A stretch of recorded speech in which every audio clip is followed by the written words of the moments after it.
Power and corruption, two sides of a wicked coin. Welcome to the podcast that tells stories of the world's largest, most salacious corruption scandals and explores the myriad ways corruption creeps into the hearts and minds of men and women, the consequences of corruption for perpetrators and victims, and the red flags that, had they been identified and addressed, might have changed the course of history. I'm Tatiana Sainati, and I'm joined by my co-host, Diana Shaw. We are lawyers at the DC-based law firm Wiley Ryan. I'm the co-head of our International Arbitration and Disputes Group, and Diana is a partner in our white-collar crimes practice. Our intrepid story developer, Bab, couldn't be with us today. We miss you, Bab. But she'll be with us for our next edition. Our listeners can probably tell I'm battling a cold, so a slightly different tone of voice than usual. Still adorable. Thank you. So, Diana, I am particularly excited to be discussing this month's corruption scandal with you because it involves a country where you have some pretty substantial and on-point experience, the Ukraine. So for all of our listeners who may not know, Diana Shaw was the acting inspector general of the State Department. And Diana, I believe part of that work entailed overseeing the transfer of funds from the United States to the Ukraine and making sure the funds got where they were supposed to go as part of the war effort.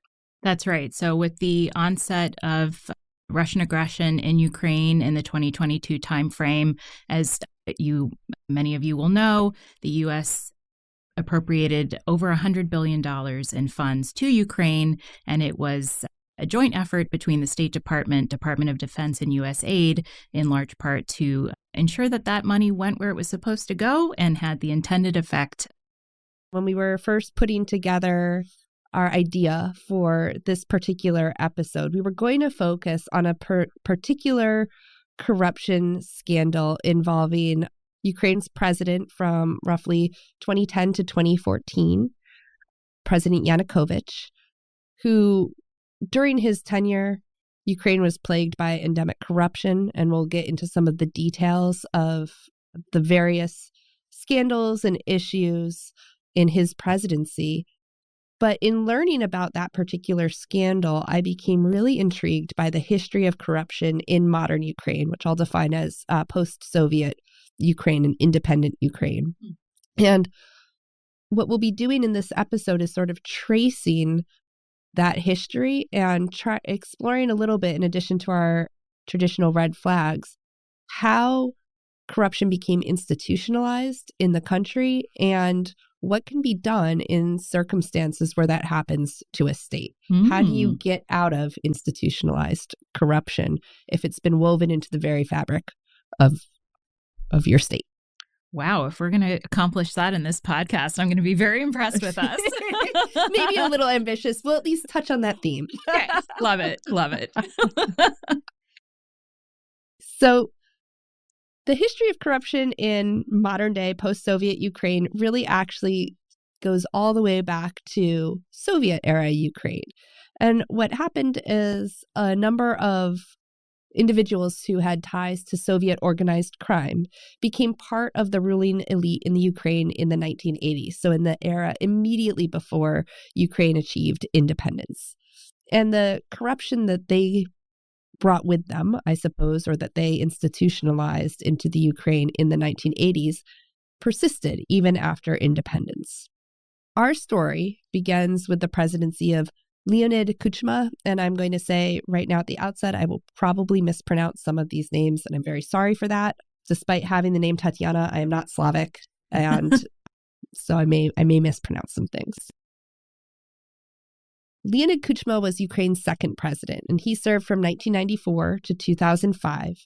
And he ran for president in 1994 on a platform of pro-market reforms. So Ukraine had just achieved independence a few years prior and was still really a communist type economy. And Kuchma said, we can do better. We can liberalize our economy. On the corruption front, and this is why I think our story starts with his presidency, Kuchma consciously implemented an oligarch system.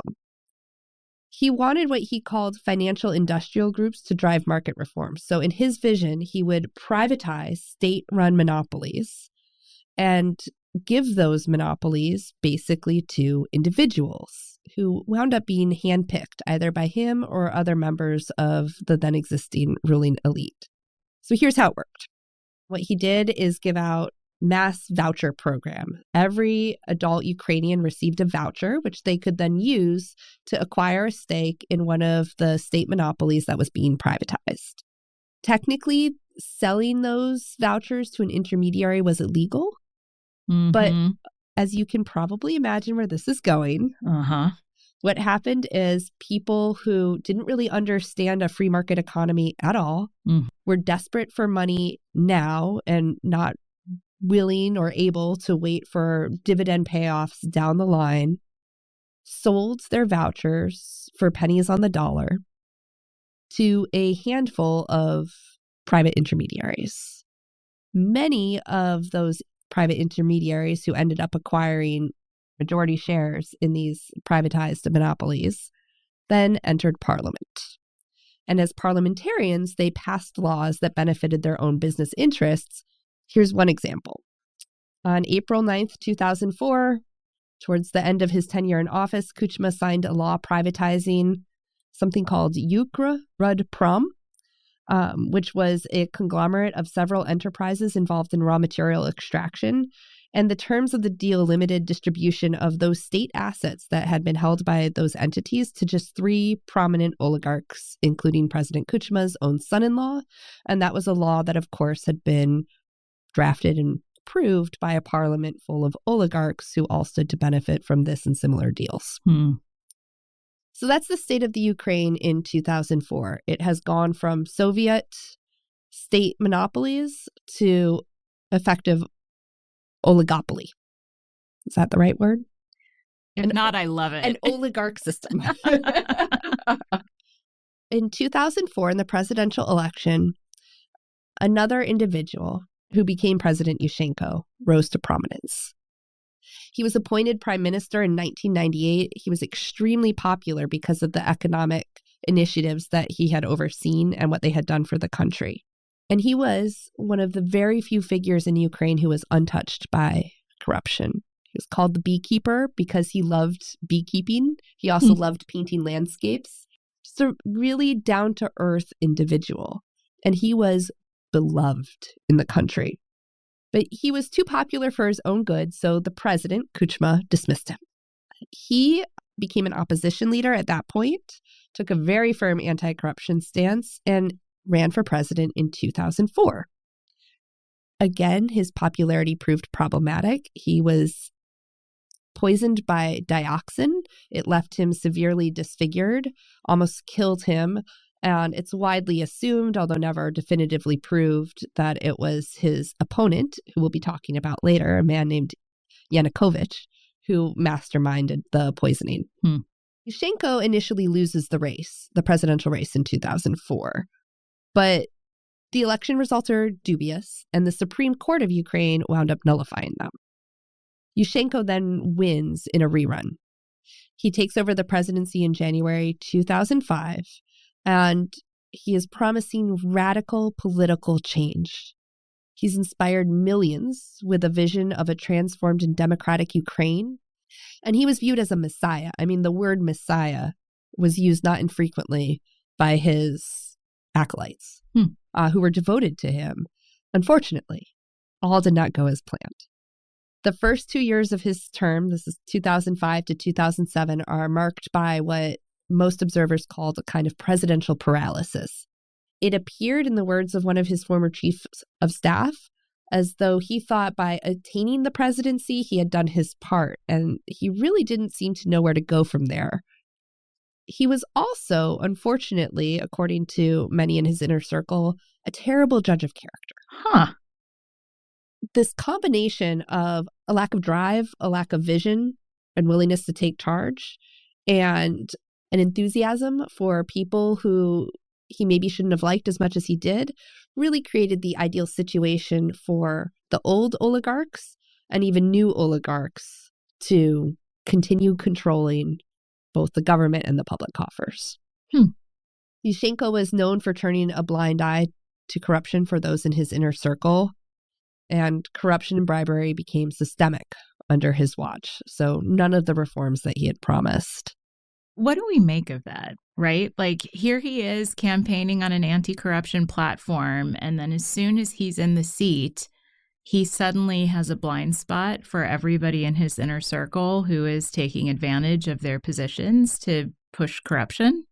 Do you buy this, like he was just a bad judge of character? I find that really hard to believe. Right? Is that just a helpful narrative? Because it would have to be not just that he was a really bad judge of character, but that the people in his inner circle who were advising him when he went in were also really bad judges of character. And it feels like a stretch to think that what was really going on here is just, he just can't tell that these oligarchs are bad dudes and that they're doing bad things.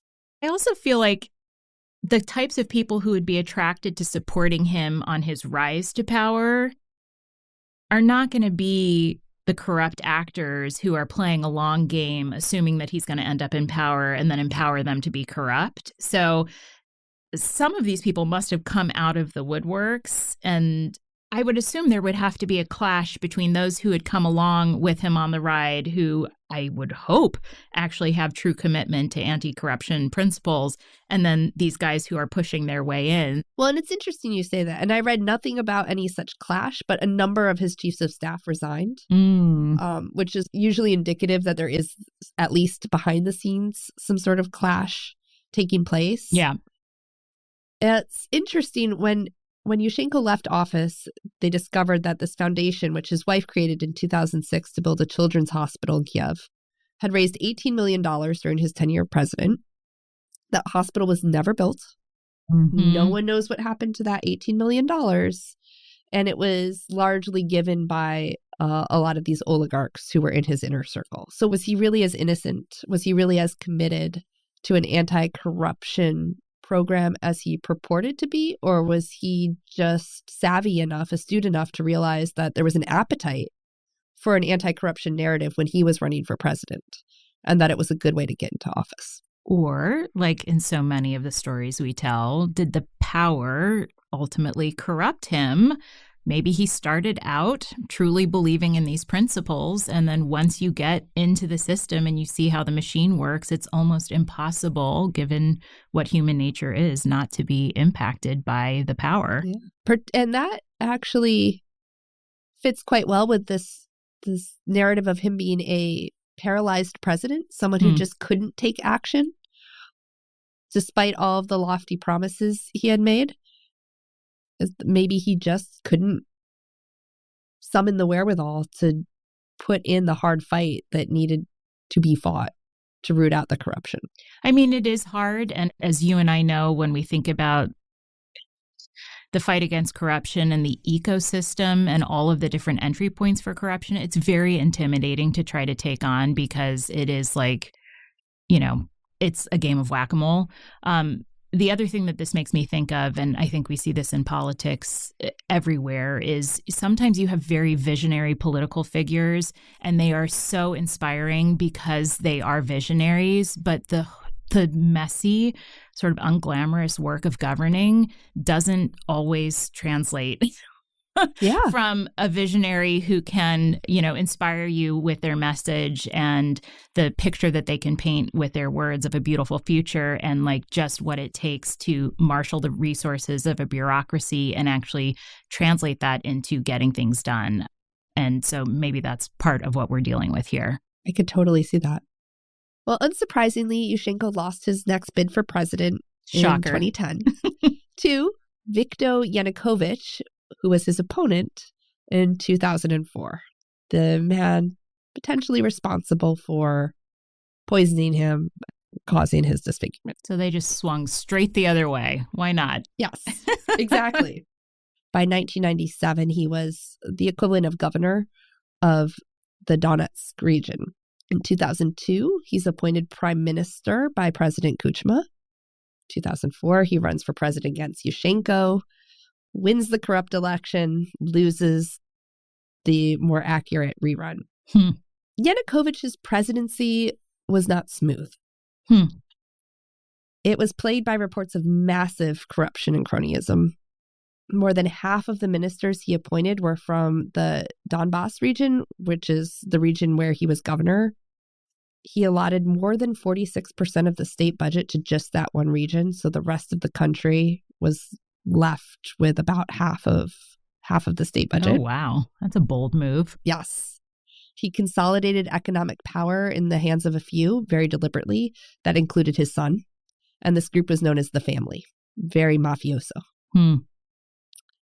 Yanukovych himself amassed a vast personal fortune. It's estimated he's worth at least a couple of $1 billion, which, that's not bad for a mid-level business executive turned civil servant.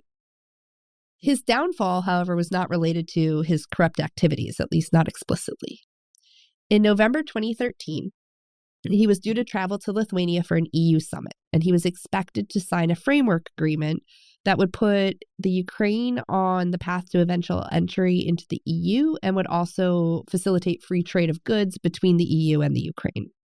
It was an extremely popular agreement, but Vladimir Putin and Russia did not like it. They did not like the Ukraine swinging towards the EU, and Putin allegedly threatened to drive the Ukraine into a default on its sovereign debt if the deal was signed. So Yanukovych does not sign the deal. And this sparks a wave of protests. They were initially centered on the Maidan Square. They become known as the Maidan protests. Yanukovych turns the most elite branches of his security forces on them, chased them all the way up a hill, beating them the whole way. Unsurprisingly, that does not cause the protesters to turn away. Instead, it redoubles the protest efforts. Violence escalated when Yanukovych issued sweeping reforms to restrict freedom of speech and assembly. Ultimately, about 100 people died in the Maidan protests. Hundreds more were injured. In February 2014, Yanukovych flees to Russia. He knows his time is coming. Then what he does is asks Putin for help.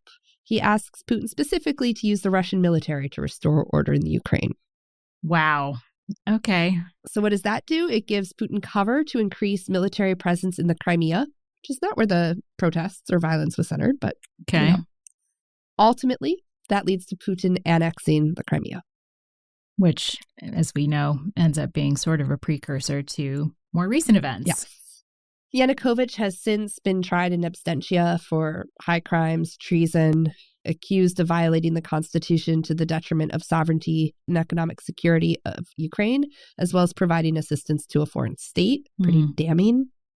After he left the country, protesters stormed his mansion. You know what they found? Tell me. A zoo, a pure copper roof, a shooting range, a tennis court, a bowling alley, an 18-hole golf course, a floating restaurant shaped like a pirate ship, and, it's my favorite, a pure gold loaf of bread. Tatiana, why might one have or need a pure gold loaf of bread? I struggle to understand it. It doesn't really seem like art. It does seem, reminiscent of Marie Antoinette's Let Them Eat Cake, but with even more, God. Wow. Yes. Yanukovych had in his zoo tigers, giraffes. This is not your typical backyard zoo. Think Emperor Nero, right? Okay, not goats and cows and horses. This isn't a petting zoo. This is a full-on zoo.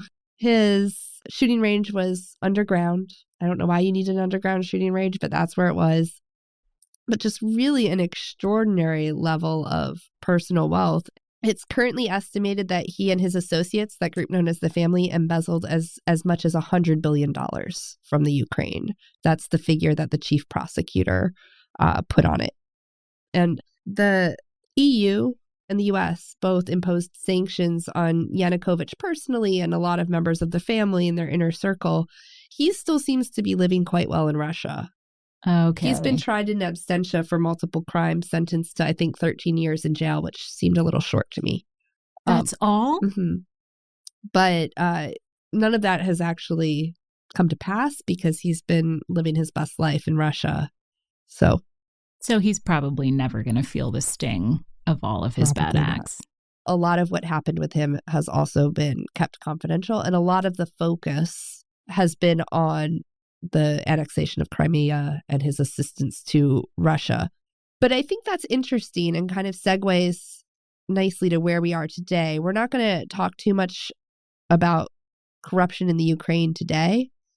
Current President Zelensky has really cracked down on it. He's been forced to, as I think you know better than most. But corruption today is really linked to the war effort, and it's impeding Ukraine's ability to defend itself. And I see that as tying back to the Maidan Revolution and to the corrupt actor that the Ukraine had in Yanukovych, who is obviously someone who is willing to put himself before country, going so far as to enlist the aid of a foreign government to invade his own country in his own self-interest. And so I think that really dramatically illustrates how corruption and state sovereignty, corruption and national security are really tied together. But I'd be curious your thoughts on what you saw in the Ukraine and on the nexus between corruption and national security. It's so interesting. Well, I mean, honestly, what was fascinating to me the first time I went to Ukraine, and I've been to Ukraine twice since the breakout of the war, you know, I expected when I went that the entire focus would be on winning the war. And while, you know, obviously there was a big push to ensure that there wasn't corruption in the aid that was coming from the U.S., I fully expected that to be a secondary consideration because, of course, winning the kinetic war is going to be primary.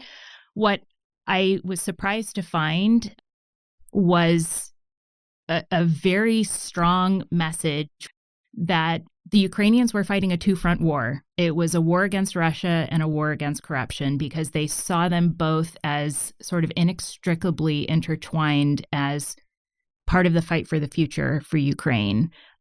And there was a recognition that if they couldn't get the fight against corruption right, there wasn't going to be a future worth winning. The civil society organizations in Ukraine are very active on this front, very committed to ensuring that the corruption of the past doesn't become, you know, part of Ukraine's future. But it's a long road. And what they're trying to do in Ukraine is basically accomplish generational change in the matter of a few years. It's sort of an experiment that, you know, I'm not aware has been undertaken in quite this way in many other places. So it will be very interesting to see what they're able to accomplish.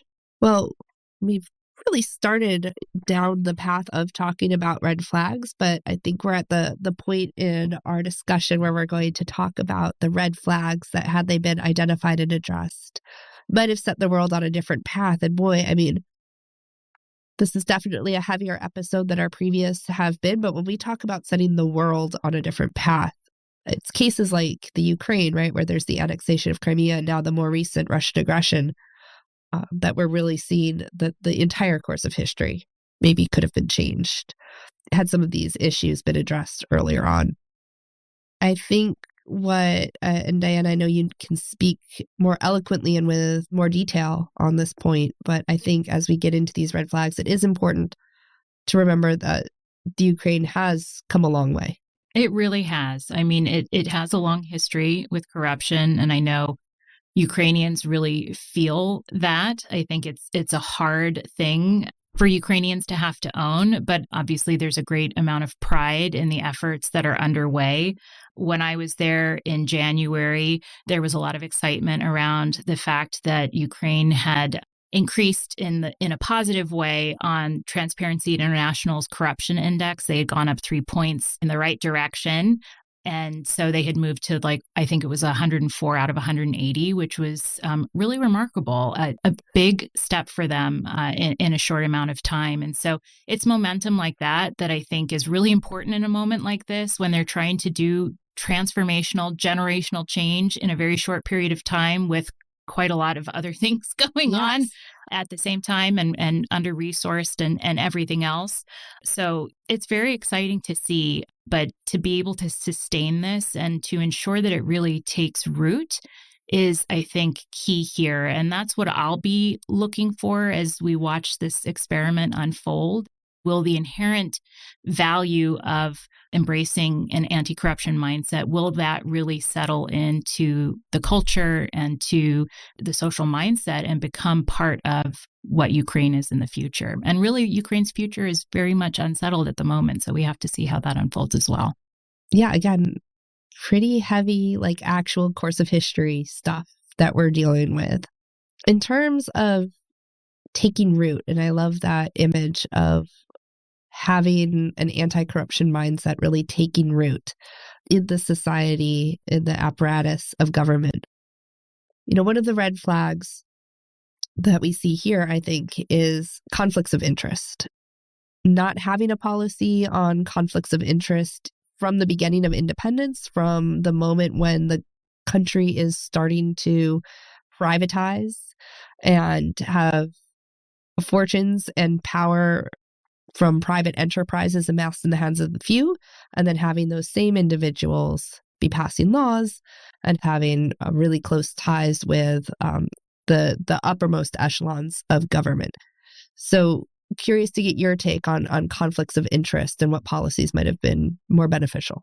Yeah, I mean, it's unfortunate that at that critical kind of juncture in their evolution, they sort of baked that into the DNA. I think we often see that when cronyism and nepotism is part of the system, and in this case, it was, out in the open, it was fully acceptable, you're going to see problems like this. It becomes very easy, especially when it's institutionalized, to consolidate power very quickly in the hands of a few. And particularly when they're in control of the purse strings and then also have the ability to legislate, they can very quickly embed and then completely entrench themselves in power. And it then becomes incredibly difficult to dislodge them. Again, it becomes so important that, people in that situation think about the greater good as opposed to their own self-interest and put safeguards in place. But of course, that's asking a lot of human beings to do that. And, I think it's important to think about what was happening in history at that time. I mean, this was a sea change, right? And so this was about, kickstarting an economy that was moving from communist to something different, not quite capitalist. And so they were trying something new, and and we saw how that worked out. But I think definitely one of the red flags here was not at the very outset thinking about structuring a system that recognized the dangers of allowing kind of rampant cronyism and nepotism to run wild. And then again, not having strong policies against conflicts of interest and marrying that up with checks and balances that provide the kind of transparency that you get through financial disclosures and other things like that, that really give you the ability to kick the tires to ensure that your public officials don't have the ability to self-deal when they're exercising their official authority. The risk that you have when you don't have systems in place that force financial disclosures, it then becomes really left to everybody's, it's the honor system, right? And then people will interpret for themselves when they think that they have a financial interest in a case. And as we see, as things come out, like some of the recent information around the Supreme Court, like people will interpret that differently. Some people will take the position that their interests weren't implicated. And, to those on the outside, they're like, absolutely they are, right? Right. And so that's the problem, is that when there's not a light shown on it, reasonable minds can differ. And so that's why you do want to have a process where someone objective is looking at that and trying to apply those factors in an objective way, because the truth is, like, it does influence your judgment. Yeah. Like, we can't be objective about ourselves. It's the whole reason why we have these rules. Yeah. It's just true. And frankly, I will tell you, as a former government official, like, I don't want to have to try to be objective about myself. It's really hard. I was grateful that the rules existed because it took it out of my hands. I don't want to be put in that position. And so the rules really do exist to help people, because it's just not really realistic to expect that people can do that exercise objectively about themselves. I've always been fascinated by the legal rule or the legal standard, which governs, I think, both the judiciary, but also attorneys, is the appearance of bias. You have to avoid the appearance of bias, which in some ways removes any subjectivity from the calculus, right? It's not whether I, Tatiana, personally feel like I'm biased or not by an apparent conflict of interest. It's whether someone else looking at this would say that seems odd or not right. I think that's right. And it makes me think of another point here. It ties back to trust in institutions. And I think where there's the appearance of bias, the appearance of self-dealing, it erodes trust in those institutions. And why I find that particularly concerning, I mean, I think it should be concerning in any democracy if your public doesn't trust your institutions. But I worry about the slippery slope, particularly in a place like Ukraine, because what tends to happen, and I don't have data on this, so this is anecdotal, but what tends to happen is that when people don't trust the institution, they believe that there's corruption and self-dealing, it tends to perpetuate the sense that if everybody else is taking advantage, then I'm the only person not, and then I'm disadvantaging myself and my family.